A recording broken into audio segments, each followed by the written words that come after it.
تفسیر القرآن آج کا سبق سورۃ الانعام آیت نمبر 143 اور 144۔ اعوذ باللہ من الشیطان الرجیم، بسم اللہ الرحمن الرحیم۔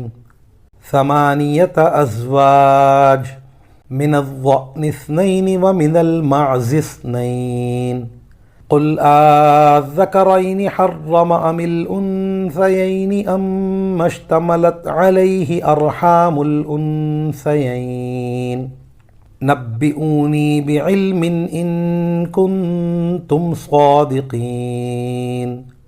ومن الابل اثنین ومن البقر اثنین، قل آذکرین حرم ام الانثیین ام اشتملت علیہ ارحام الانثیین،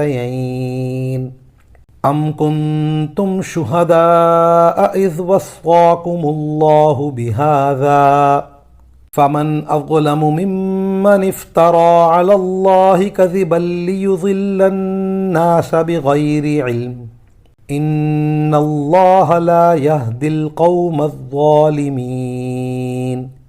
ترجمہ: مویشیوں کے کل 8 جوڑے اللہ نے پیدا کیے ہیں، 2 صنفیں نر اور مادہ بھیڑوں کی نسل سے اور 2 بکروں کی نسل سے۔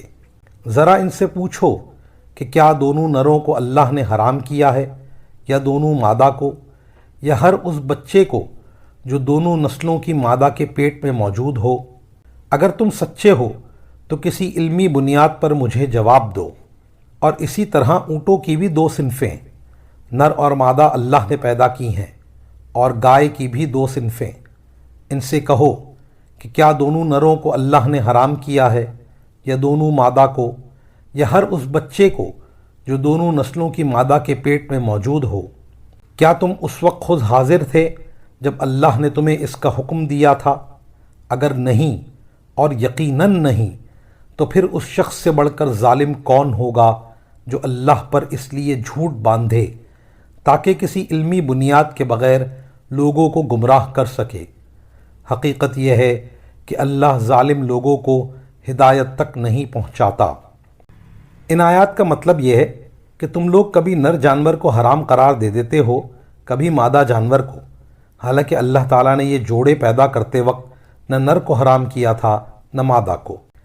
اب تم ہی بتاؤ کہ اگر نر ہونے کی وجہ سے کوئی جانور حرام ہوتا ہے تو ہمیشہ نر ہی حرام ہونا چاہیے، اور اگر مادہ ہونے کی وجہ سے حرمت آتی ہے تو ہمیشہ مادہ ہی حرام ہونی چاہیے، اور اگر کسی مادہ کے پیٹ میں ہونے کی وجہ سے حرمت آتی ہے تو پھر بچہ نر ہو یا مادہ ہر صورت میں حرام ہونا چاہیے۔ لہٰذا تم نے اپنی طرف سے جو احکام گھڑ رکھے ہیں، نہ ان کی کوئی علمی یا عقلی بنیاد ہے، نہ اللہ کا ایسا کوئی حکم آیا ہے۔ وآخر دعوانا ان الحمد للہ رب العالمین۔